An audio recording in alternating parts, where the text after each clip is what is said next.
Եթերում հերթապահ մասհաղորդաշարի Կիրակների թողարկումն է։ Բարև ձեզ։ Այսօր մեր ծրագրում կարող եք դիտել. Մտել էին շենք, բարձրացել 7-րդ հարկ, հարմարեցված գործիքով թե բանալիով բացել դուռը, տունը տակնու վրա անելուց հետո պահարաններից մեկից գտել էին տանտիրոջ դրամապանակը, վերցրել փողն ու աննկատ հեռացել։ Անաղմուկ ներս էր մտել, ննջարանից գողացել ոսկեղենն ու նույնքան աննկատ հեռացել։ Վնասի չափը մոտ 2 միլիոն դրամ էր։ Արհեստական խոչընդոտի գծանշումներն առավել երևացող են։ Օրվա ցանկացած ժամի եւ ցանկացած եղանակի վարորդը կնկատի անցումն անցնող հետիոտնին։ Հաղորդումը սկսենք բնակարանային գողությունների բացահայտումների մասին պատմող տեսանյութերով։ Հաշվի առնելով հանցատեսակի վտանգավորությունը, այն մշտապես գտնվում է ոստիկանության ուշադրության կենտրոնում եւ արդյունքները սպասել չեն տալիս։ Հանցատեսակի բնորոշ գծերից մեկն էլ այն է, որ հաճախ հանցագործությանը խառն են լինում նաև տուժած բնակարանատիրոջ ծանոթներն ու մտերիմները։ Այդպես էր նաև ներկայացվող դեպքերի մի մասում։ Ցերեկվա ժամերին մանավանդ աշնանը Ջանֆիդա գյուղի տներում դժվար մարդ գտնես։ Եթե գործով քաղաք չեն գնացել, ուրեմն դաշտերում են։ Շատերը տնից դուրս գալիս դուռը կողպելու սովորություն չունեն, հարևան լինի թե կողմնակի մարդ, տան դռները բոլորի առաջ բաց են, ինչից էլ որոշ հանցամիտներ օգտվում են։ Հոկտեմբերի 29-ին այդպես էլ եղել էր։ Միայն ոչ թե օրը ցերեկով, այլ երեկոյան։ Ինչ որ մեկը տեսել էր, որ տանը մարդ չկա, դուռն էլ կողպված չէ։ Անաղմուկ ներս էր մտել, ննջարանից գողացել ոսկեղենն ու նույնքան աննկատ հեռացել։ Վնասի չափը մոտ 2 միլիոն դրամ էր։ Տանտերերը մի քանի օր հետո էին տեսել, որ զարդերը չկան ու նոյեմբերի 3-ի առավոտյան ոստիկանության արմավիրի բաժնում հաղորդում տվել։ Ջանֆիդա մեկնած ոստիկաններն ուսումնասիրեցին դեպքի վայրը, արձանագրեցին, որտեղից է կատարվել գողությունը։ Հանցավորը գործել էր այնպես, ասես շատ լավ գիտեր ընտանիքի նիստուկացը։ Տեղյակ էր եղել ոչ միայն որ տանը ոսկեղեն կա, այլև որտեղ են պահում։ Դեսուդեն չէր ընկել, գողացել էր, ինչ իրեն պետք էր։ Այդ քայլին գնացող մտերիմ մեկը պետք է լիներ, տուն ելումու տանող մարդ։ Տանտերը կասկածում էր, որ իրենց հովիվ հրայրը հնարավոր է արած լինի։ Նա 3-4 օր առաջ հանկարծ ինչ-ինչ պատճառներով տուն Գյումրի էր գնացել։ Կասկածյալ հրայր Հարությունյանին իրավապահները նույն օրը Գյումրիից ոստիկանության արմավիրի բաժին բերման ենթարկեցին եւ նա ոչ միայն խոստովանեց կատարածն, այլև քննչական փորձառության ժամանակ ցույց տվեց, թե ինչպես է տուն մտել, որտեղից գողացել ոսկին։ Ըստ Հարությունյանի գողոնը արմավիրի եւ Գյումրու գրավատներում գրավ էր դրել։ Գողության փաստով հարուցվել է քրեական գործ, քննությունը շարունակվում է։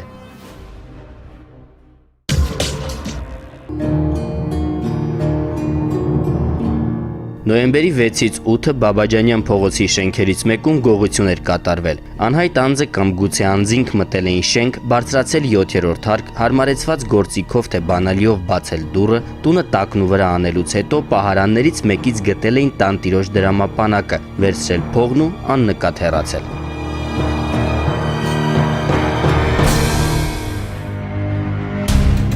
Տարեց տանտիրուհին այդ օրերին որդու տանն էր եղել, հանցամիտներն էլ օգտվել էին նրա բացակայությունից։ Նոյեմբերի 8-ի առավոտյան տուժողի տղան մորտուն գալով ու տեսնելով կատարվածը ոստիկանություն էր դիմել։ Ոստիկանության Մալաթիայի բաժնի աշխատակիցները դեպքի վայրն ուսումնասիրելուց հետո սկսեցին որոնողական աշխատանքները, ինչպես քրեական հետախույզներին, այնպես էլ համայնքային ոստիկանության ծառայողներին տրվեցին համապատասխան ցուցումներ։ Բացահայտման աշխատանքներին միացան ոստիկանության Երևան քաղաքի վարչության քրեական հետախույզները, բարեկապահակետային ծառայության գնդի 3-րդ հատուկ գումարտակի ծառայողները, նաև այլ ստորաբաժանումների աշխատակիցներ եւ համալիր միջոցառումների արդյունքում հաղորդումից ժամեր անց կասկածյալները հայտնաբերվեցին ու բերման ենթարկվեցին։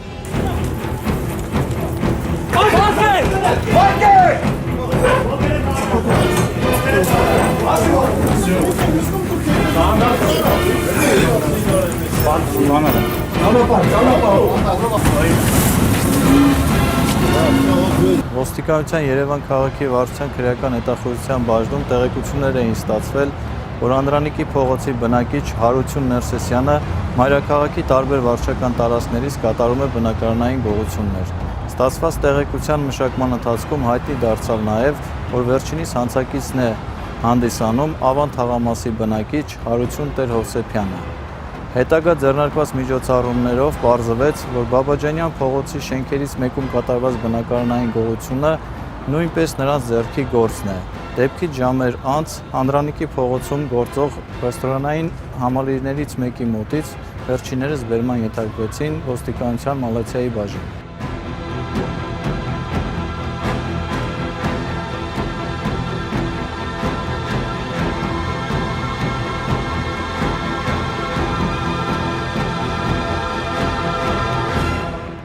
Հարություն Ներսիսյանը եւ Հարություն Տեր-Հովսեփյանն առաջին անգամ չէին ոստիկանությունում։ Նախկինում տարբեր հանցագործությունների համար դատապարտվել են, բայց հետևություններ անելու փոխարեն կրկին բռնել հանցավորուղին։ Հարություն Տեր-Հովսեփյանը խոստովանական բացատրություն է տվել։ Գողոնը մասամբ գրավված է։ Տեր-Հովսեփյանը նաեւ հայտնել է, որ նշվածից բացի մայրաքաղաքի տարբեր վարչական շրջաններում կատարել է բազմաթիվ բնակարանային գողություններ ու գողության փորձեր։ Փաստի առթիվ հարուցվել է քրեական գործ։ Կատարվում է քննություն։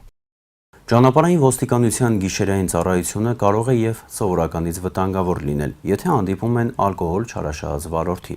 Այդպես էլ եղավ նոյեմբերի 8-ի ուշ երեկոյան Մայրաքաղաքում։ Վարորդը ոչ միայն խմած էր, այլև աչքի էր ընկնում ագրեսիվ վարքով, մի բան, որ ֆիքսեց նաեւ ճանապարհային ոստիկանություն վերջերս ներմուծված նորարարությունը, ոստիկանի համազգեստին ամրացված տեսախցիկը։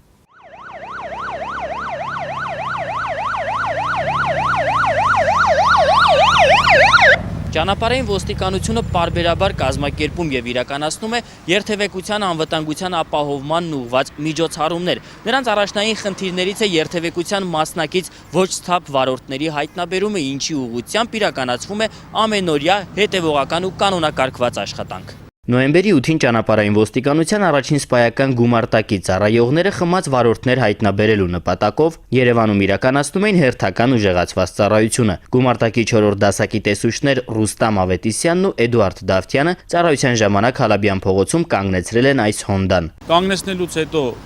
մոտեցա նշված տրանսպորտային միջոցին, սպասեցի, որպեսզի վարորդը կամ իջնի մեքենայից, կամ պատուհանը իջացնի։ Բարև ձեզ։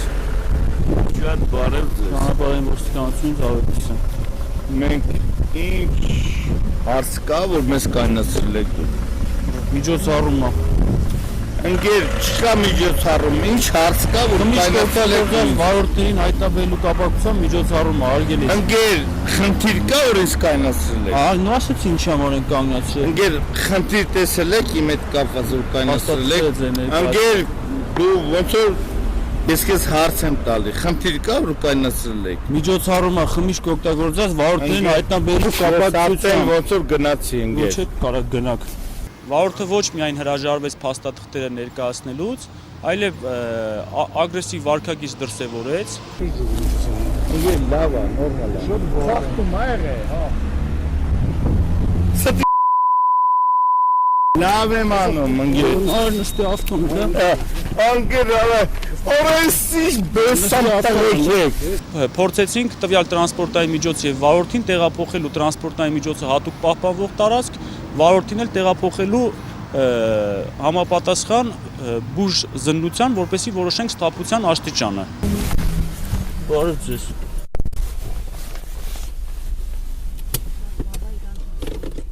Այդ վիճակով Տիկին ջան, ուղղակի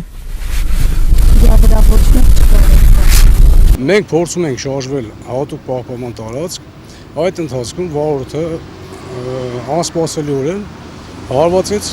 դեմքից, ես փորձեցի կանխել, նրա ձեռքերը բռնելով բազմիցս իմ հորդորները, որ հանդարտվի, սակայն նա շարունակում էր նույն վարքագիծը ցուցաբերել։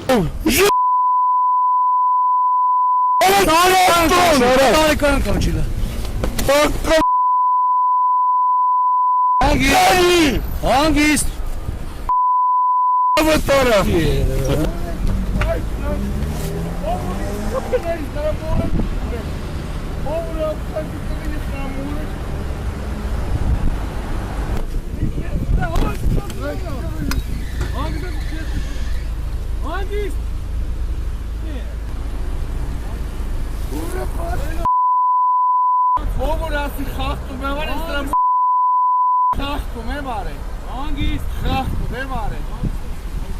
Բարեկայինները Հոնդայի վարորդ աշտարակի բնակիչ 41-ամյա Գարիկ Արաքելյանին բերման ենթարկեցին ոստիկանության Մաշտոցի բաժին։ Նա ենթարկվեց բույժ զննման։ Ստուգման արդյունքների համաձայն վարորդը մեքենան վարել էր ոչ սթափ վիճակում։ Դեպքի առթիվ քրեական գործ է հարուցվել իշխանության ներկայացուցչի նկատմամբ բռնություն գործադրելու հատկանիշներով։ Գարիկ Առաքելյանին մեղադրանք է առաջադրվել։ Ճանապարհային ոստիկանության մտահոգությունը միայն խմած վարորդները չեն։ Երթևեկության անվտանգության առումով գծանշումների, ճանապարհային նշանների և խաչմերուկների երթևեկը կարգավորող լուսակիրների նշանակությունը դժվար է գերագնահատել, և ճանապարհային ոստիկանությունն ամեն ինչ անում է սրանց արդյունավետությունը բարձրացնելու, նաև միջազգային հաջողված փորձը մեզանում կիրառելու ուղղությամբ։ Ճանապարհային ոստիկանությունը պարբերաբար իրականացնում է բարեփոխումներ, որոնք ունեն հակակոռուպցիոն, անվտանգության ապահովման, ճանապարհներն ավելի բարվոք դարձնելու և նման այլ ուղղվածություններ։ Այս ամենն իհարկե տալիս է իր արդյունքը, նվազում են ճանապարհատրանսպորտային պատահարները, զոհերի ու վիրավորների թիվը։ Եվ այսպես, ուսումնասիրելով տարբեր երկրների փորձն ու նորամուծությունների արդյունավետությունը, նաև մեր երկրում ճանապարհահատվածների թերությունները, որոնք կարող են դառնալ ճանապարհատրանսպորտային պատահարների պատճառ, ճանապարհային ոստիկանությունը իրականացնում է երկու կարևոր նորամուծություն։ Վերջին օրերին մայրաքաղաքում Երևանի Հրաչյա Քոչարի, Ալեք Մանուկյան և Լեոյի փողոցներում գործում են արհեստական խոչընդոտներ, իսկ մի քանի խաչմերուկների լուսացույցներ կահավորված են լուսային էկրաններով։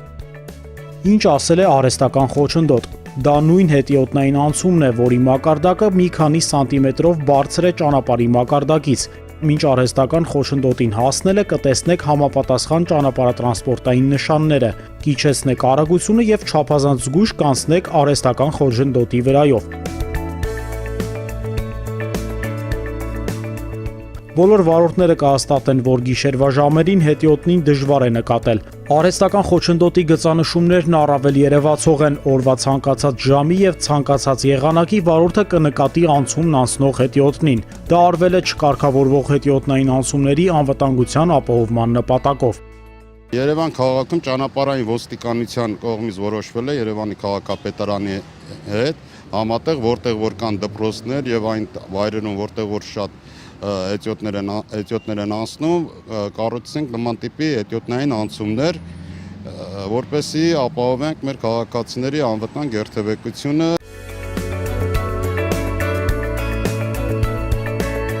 Մյուս նորամուծությունն արվել է սեկցիայով լուսացույցների վրա։ Աջ կամ ձախ սեկցիաներ ունեցող լուսացույցները այսուհետ կլինեն լուսավորված։ Սա ոլորտի ուշադրությունը ևս մեկ անգամ կենտրոնացնելու միջոց է։ Բարեփոխումները շարունակվում են և ճանապարհային ոստիկանությունը անելու է ամեն ինչ անվտանգ ու ապահով երթևեկություն ունենալու համար։ Մեր հաղորդումը մոտենում է ավարտին։ Դուք կարող եք դիտել ևս մեկ տեսանյութ, իսկ ես ձեզ հրաժեշտ եմ տալիս։ Կհանդիպենք հաջորդ կիրակի։ Ցտեսություն։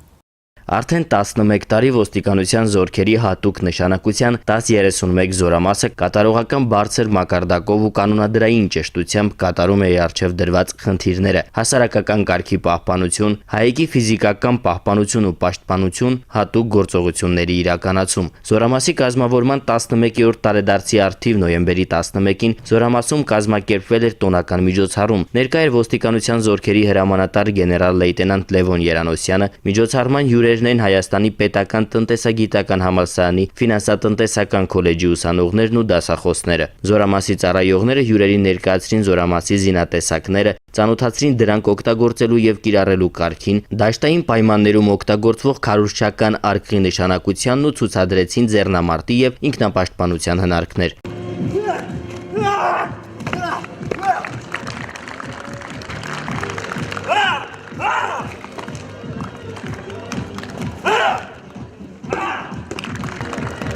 Յուրօրինակ նվեր էր պատրաստել զորամասի զինծառայող ենթասպա Ռոբերտ Ամիրխանյանը։ Նա պարանով քաշեց 7.5 տոննայից ավելի կշռող մարտական մեքենան, ինչի համար գրանցվեց Հայաստանի Հանրապետության դյութազունների ասոցիացիայի դյութազնագրքում։ Տոնական միջոցառումը շարունակվեց զորամասի շարահրապարակում։ Լավագույն ծառայողները ոստիկանության զորքերի և զորամասի հրամանատարի կողմից արժանացան խրախուսանքների։ Ապա մասնակիցները ծաղիկներ խոնարհեցին Արցախյան ազատամարտում և հանրապետության սահմանների պաշտպանության ժամանակ զոհվածների հուշակոթողին։ Հաղորդման գործընկերն է Էլիպս ընկերությունը։ Էլիպս 20 տարուց ավելի անվտանգության համակարգերի ոլորտի առաջատարը Հայաստանում։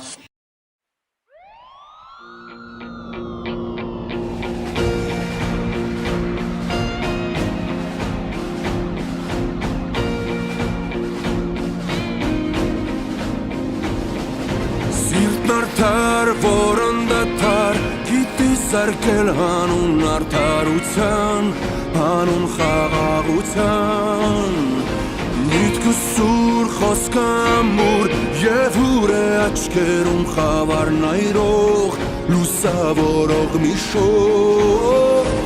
Այսպիսին և էլ ավելին պիտի լինի մեր ոստիկանը հայ